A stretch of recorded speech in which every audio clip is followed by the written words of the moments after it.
Welcome to Blue Shirt Day on Hacking Business Technology. We did not invite Mr. Hooper. He's crashing in his black shirt. I'm black shirt. I didn't get the memo. He's also V-neck. I'm usually an hour behind. So before the podcast, we were talking about a dedicated hangout. What would you call it? An appliance? Yeah. There's some kind of appliance. I'll have to get a link from Ian Aitchison, who is the one who told me about it. He uses it in his office. He loves video because he's in the UK. I'm obviously here in Florida, and for us to do our meetings, he'd much rather sit with this appliance. It has video screen, and then he's got his laptop, and Hangout's not sucking up his laptop. It's running off this appliance. But the cool thing is he's got this vanity URL that you can always go to always get to that Hangout, which is awesome. And then, like, screen sharing, how does it do the handoff? Does it do the handoff? Yeah, same thing. So when we're hanging out together, there's two Ians. One is his device, and then the one is his laptop. Mm-hmm. It's called a Chromebox. Oh. Yeah, I've seen the Chromebox before. I didn't know it did dedicated vanity URLs. That's crazy. That's a reason to buy it in and of itself. That is a reason to buy it in and of itself. Because the Hangout invite process, Google, is still broken significantly. I don't think that, so the reason that we were talking about this before the podcast is because we couldn't get connected. I couldn't invite you as hosts, even though we had started one. So they're obviously watching this podcast, just like everyone else on Earth. They'll take this back. Yeah. And learn from it. Yeah. So I'm always really negative at the beginning of podcasts because shortly before we start, I Google the same thing every week, ITSM, and I always look through the articles. And this week, there's actually something really relevant and interesting out there. What? And the reason that I think it's relevant and interesting is because it's a ServiceNow use case, and it's from Knowledge 15, and there's, their name is splattered all over it. It's a PR dream, right? But what's funny is it's Netflix, so we know that they're profitable, and we know that they're cutting edge. We've talked about the Chaos Monkey before on the podcast, how they have people that just randomly break things to make sure that everything will fix itself. Yeah, it's not even people, it's code. It's code that goes out there and randomly breaks things. Monkey code. Oh, it's beautiful. It stops services. It stops services. It renames config files. It does things to legitimately hack themselves so they can test their resiliency. Yeah, we've been using people for this for years. They just automated it. Yeah, we call them users. Exactly. So in any case, I'll read just a bit here. What we found out is that you see how Netflix isn't really ITIL oriented. This is the direct quote from the article. But ServiceNow's philosophy is you do it any way you do it, we'll provide you with the tools. Who praise them for enabling Netflix to do whatever they want with the platform. If you look at other companies, they're more complex, but then their developers will insist on doing things for you. We don't really have time and patience for that. We want to get things out of the fly, she said. But she probably didn't mean out of the fly. That's probably a misquote. But it was really interesting that they took that approach, that it says in the article that they're not ITIL aligned. That in and of itself is brilliant. Yeah. What does that mean? I mean, what's not ITIL about them? Or did it not say? They aren't specific. Oh, we should get her on. We should get her on, because I think there's, because otherwise we'll just theorize. Like, do they not categorize incidents? Because clearly they handle incidents. Are they not trying to record and quantify requests? Because clearly they're taking requests. So everybody solves incidents, and everybody takes requests. But to what level do they do it? Do they do it to the ITIL level, or do they just do it to like the level that actually gets things done? Yeah. So we got to reach out to these. We have to reach out to these people. I'll ask you to check your LinkedIn networks for Ashley Sprague and Toji Polak. I'm sorry I slaughtered your names forever. Or it could just be the absence of a service desk or something like that. Well, clearly not. They're using ServiceNow, they said. That doesn't mean you have a service desk. Well, what's a service desk, Mark? So that's the question, right? Are they using just request queues? Yeah, I mean, it depends on who's working the tickets or what. Yeah. I mean, they could be actually very ITIL, but this person thought they were not ITIL. Who knows? Yeah. This whole space is so screwed up. Yeah. we really don't know how to define a service, define an incident, define a request. Okay, but if every person in the company is taking first-tier requests, then you can't say you have a service desk. Can we agree on that? But everybody in the company does take first-tier requests. They may not be for IT, but everybody takes them. Everybody fulfills a request of somebody else in a company. That is what it's called, an organization. Yeah, that's true. It's task management. It's thing management. It's work. Yeah, yeah. And the orchestration of that fulfillment is the management, and the outcome is the service. That's service management. And I don't care if it's marketing or IT or whatever. I mean, it really is. It's redonkulous. It's irrelevant. It's irrelevant to give it a title. You know, I saw Charles Betts at a local user. He's in Minnesota, which I found out when I saw him at the airport one time, just randomly. And he was pontificating about IT to IT, which you've probably seen, and he's working diligently on. It's TOGAF. It's sort of like DevOps meets ITIL meets TOGAF. It's sort of an open framework. It's actually a really good concept. And it basically, like, he summarized ITSM in a nutshell. Everything should just be Kanban. Doing a backlog, done. Yeah. And make it really transparent. Make it easy for people to prioritize work and assign work, and that's about it. Yeah, it's awesome. Did I tell you guys about this new app I'm using called R Spaces?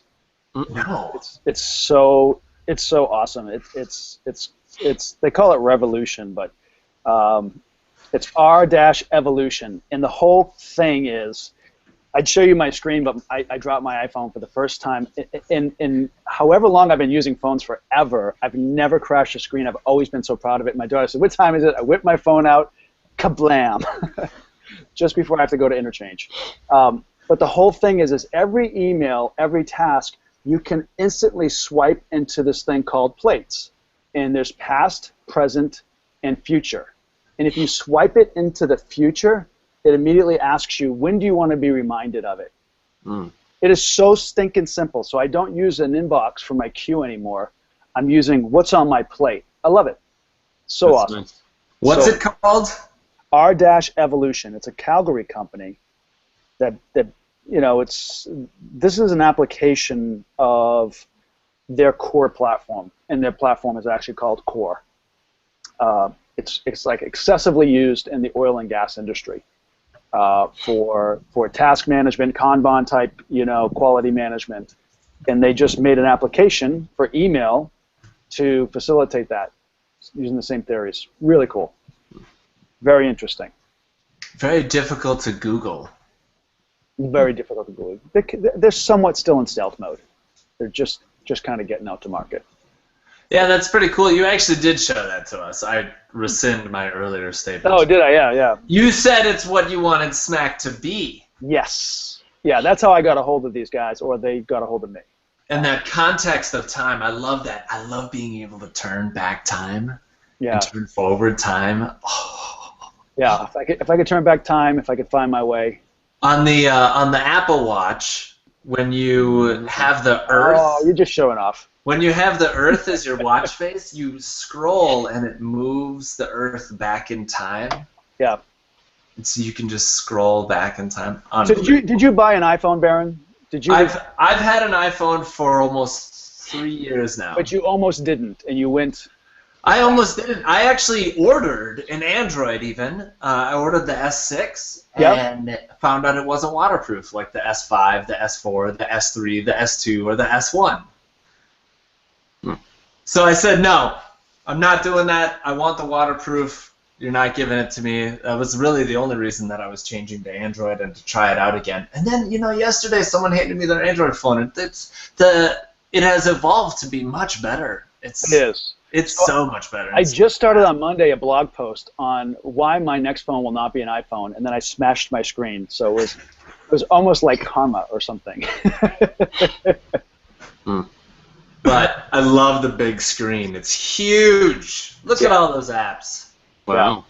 So my son, who's a Android junkie, he's been HTC, but he's so upset with HTC right now because HTC has this really killer phone, but they only released it to China. Mm-hmm. And he just can't get his head around that. So he will never buy an HTC again. He's now switching to Samsung. So we'll probably be going tonight to Best Buy and picking up some Samsungs.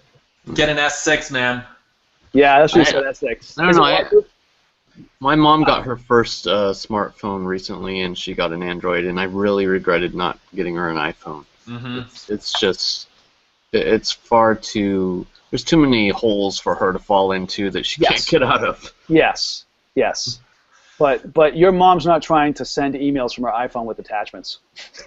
No, probably not.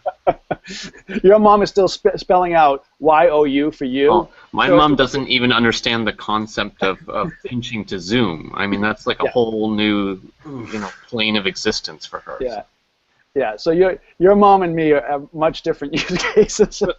My parents just got iPhones too, and I'm ecstatic that they did, because now they can FaceTime me. So I'm getting off of iPhone, so now they won't be able to. But that's what my kids are for. They can FaceTime my kids. The one thing that really drives me to Android that always makes me revisit it is that it's not a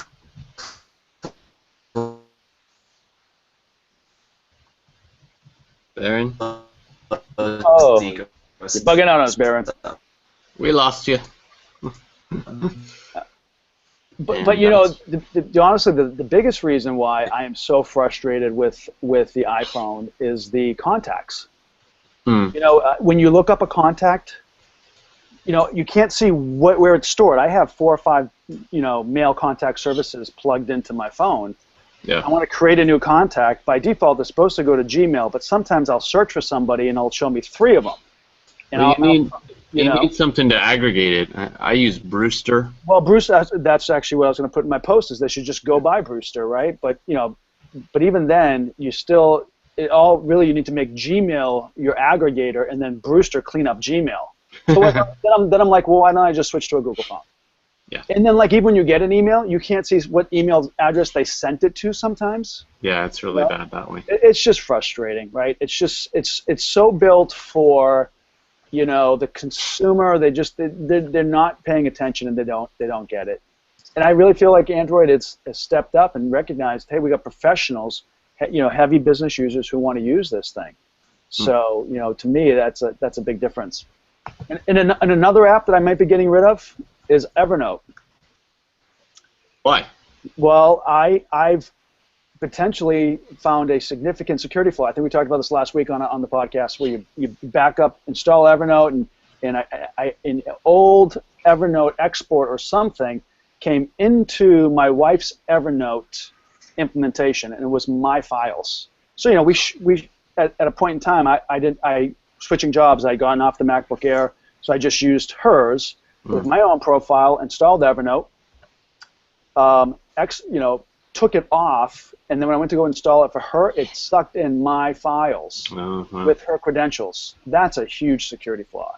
I trusted Evernote way too much. So this is going to be a big thing for me. I got a response back for Evernote saying, yes, if you have exported, which I don't remember exporting this here, if you have exported, it will suck back in that EXP without credentials. And to me, that's unacceptable.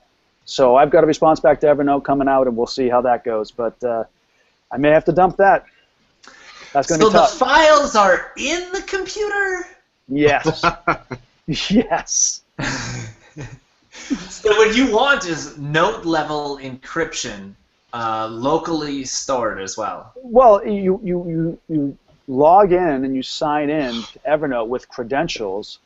I'm okay if they give a token, and anytime I launch Evernote, it has that. But if I remove Evernote off that machine, it should remove all those files with it and all the tokens with it, and that data should never be seen. But right now, if I sent you, like, for instance, if you a corporate backup software that backs up to the cloud, my laptop, that sysadmin can then go back in, restore my laptop, and then actually have my Evernote files where they can just grab the file and open it without credentials. And that's not acceptable. It should be file-level encryption. The problem is Evernote should be better on the web so that we never have to use offline. I mean, that would be nice. Well, I do offline a lot on a plane, when in meetings where I may not have... Yeah, but I think that should go away. I mean, eventually it should have to. I mean, you can get online on a plane now. I mean, there should be less and less need to ever be offline, I think. No, you're always going to have offline. There's too many places in America where there's no internet coverage. Email and Evernote, contacts, and a few movies are vital for offline. I don't know. That would be a good challenge. See if you can not be offline for a whole week. Okay, Mark, I'm going to take away your PC and give you a Chromebook, and let's see how you work out. Yeah. Yeah, I don't know. I don't think so. I don't think we are that pervasive yet with internet services. The speed, the regularity. Yeah. And again, even like I still back up to hard drives. I mean, there's solid state USB drives. But I still do that for the ultimate protection that I feel I need to have. I want to do that, but I want those files encrypted. Yeah. I stopped doing that a little while ago. I just back up to other cloud services now, so I just spread the insecurity all around. Yeah, I do that too. I have it on iCloud. I have it on Google, but but even iCloud again. Back to this whole thing about Apple's losing my business. When you do the cloud sharing thing, right? So, with the family and with the kids and the photos getting so pervasive, I wanted all that stuff to come to one place. So I would create these cloud shares. I'd tell for major events, I'd tell all the kids and our friends and family, hey, dump your photos all here, like my daughter's wedding. Dump all your photos here. So they did in their videos. Well, guess what Apple does? They clip the videos at 6 minutes. Really? Wow. Yeah. Yeah, I don't use iCloud at all. I use Google for everything. But yeah, one of the interesting things was, my kids use the same Apple account as myself. And I control that as much as I need to, but they introduced this new feature where you can be browsing on one device and just pick up browsing that same exact app or website from another device. On Google? On Apple. On Apple, yeah. On Safari, they've had that, yeah. Yeah, so I was just on my phone, and all of a sudden this little icon came up that I've never seen before for Safari, and I opened it up. And it was the same exact web page that my son was on right next to me on his device. And I was like, did you ask me to look at this with you or something? And he's like, I don't know what you're talking about. It was really bizarre, but I wasn't prepared for that. So yeah, Mark's changing his browsing habits. It's called handoff, and it works great. Anytime that the Apple Watch can't do something for you, it does that same thing. The Apple Watch. I will never pay $600 for something that doesn't have a camera on it. $350. I don't understand that. Okay, so tell me, when you pay $10,000 for the gold version, when they come out with next year's version, what do you do with that $9,500 worth of that is gold? So what do you do with that? Melt it, baby. Don't you ever you're like camping and you see a really hot fire and you say, do I have any smelting to do? Yeah. I haven't smelted in a while. I just hope that I smelt okay. Hi-oh! Yeah. Okay, so apparently my internet's going to go down throughout this episode, so congratulations on that. Nice. This is why you need redundant systems, too, by the way. This is why you need offline. So, case in point. Since we're kind of all over the place today, I had an idea. Next February or May or whenever it is that we're in Vegas again for a conference, we should go to Zappos and pay that $50 to talk to somebody for a half hour and just do the podcast live during that conversation. I'm in, for sure. Awesome. Great idea. Because I would love to see, how things have gone over the last 6 months or a year with their experiment to see how that's going, And for the few people who don't follow every single show that we podcast, Mark's talking about the holacracy and no management philosophy that Zappos has just undertaken. And addressed it in a really complex way. I guess Tony Saw basically said, if you're in, you're in, and if you're out, get out. Yeah, and 210 employees is what the count was that left. Yeah. So I think it was 14% left. But I figure most of those are managers. I mean, if you're a manager and, you know, most of your job is managing people, and you're offered an opportunity to join your team, a lot of people just can't handle that. It's funny to watch the pundits, the media pundits, guess about what it is, though, and they talk about things like, well, the real talent leaves then because they feel like they are going to get more money somewhere else. They'll get more reward because they'll stand out above the rest. And Hooper is so right on this one. That is not the case. That is not how America works. It's going to be the people who have no talent. And they're going to take the package, and they're going to find a company who doesn't do research and step back and say, okay, so you left Zappos because you had no skills, you had no talent, weren't that great of a manager, so they eliminated that function. And yes, we want to hire you. And you can't do a change. You cannot try something new. You can't try something you don't believe in. You're not a team player. If you left, you are not a team player. Yeah. And I looked at that and I thought 210 people left, but I'm not applying. Like, if I believe in holacracy, which I clearly do, this is something I've been thinking about forever. You know, it's tied directly into the transparency thing that I'm always trying to push. Yeah. Yeah. If I was one that left, I'd go on LinkedIn and I'd change. And I feel like I'm stupid for not just hypocrisy. You're zapping out on us there on Zappos there, Baron.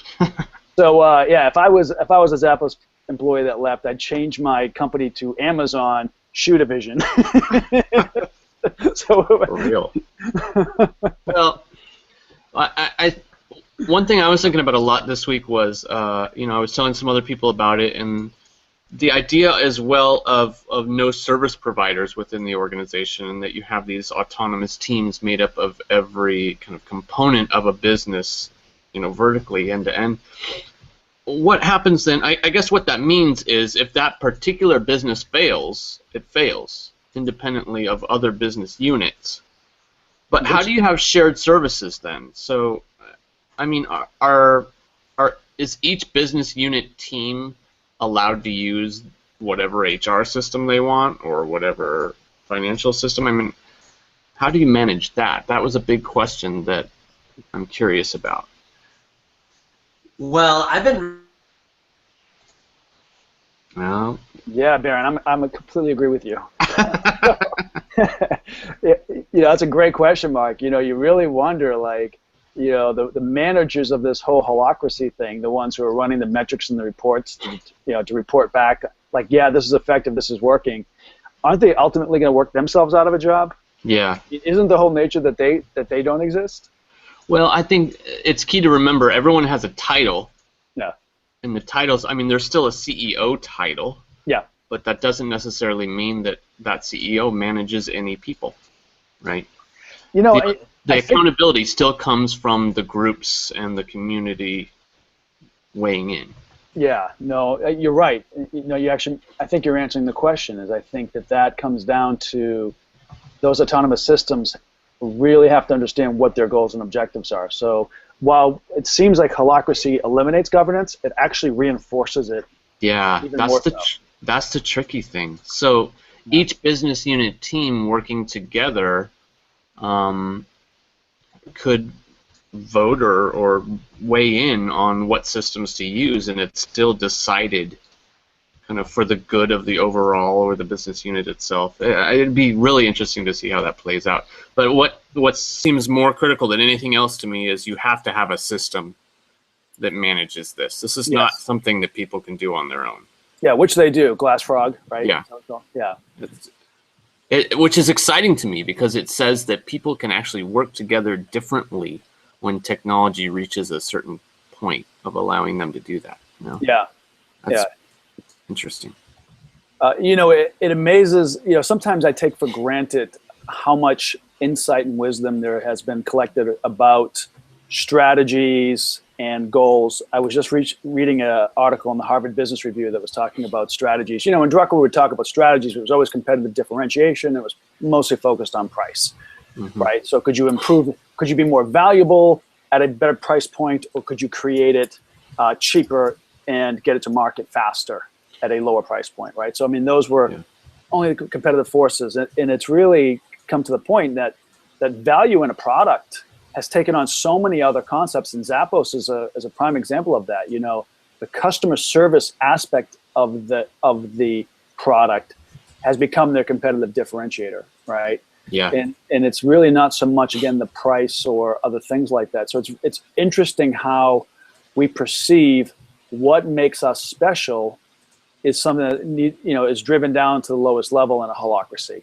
which I kind of like. I kind of like it. I mean, it reminds me of the story of, I can't remember who it was. It might have been Siebel, I think it was a software company where the investors were coming in and saying, we're going to buy Siebel, and one of the investors pulled away from the group and went over to the janitor and says, so what do you guys do here? And the janitor put the mop down or whatever and said, well, we make it easier for companies to service their customers and understand how they can drive profitability or something like that. And it turned out that was one of the key investors, and they went back and said, yes, we need to invest in this company because everybody in the organization at Siebel understood exactly what they did and why they did it. Yeah. And we talk in IT service management terms about IT just even understanding the basics of what you do as a IT person in an insurance company. Like, do you understand what underwriting does? Do you understand what policy management does? Do you understand what claims does? Most don't, unless they're on the app dev side. So it's interesting. I think a lot about, for some reason, the best example for me is Star Trek: The Next Generation. You have, this core team of people who work together. One's in engineering, and one's a doctor, and one's, the leader. And I mean, it's yes, Mark.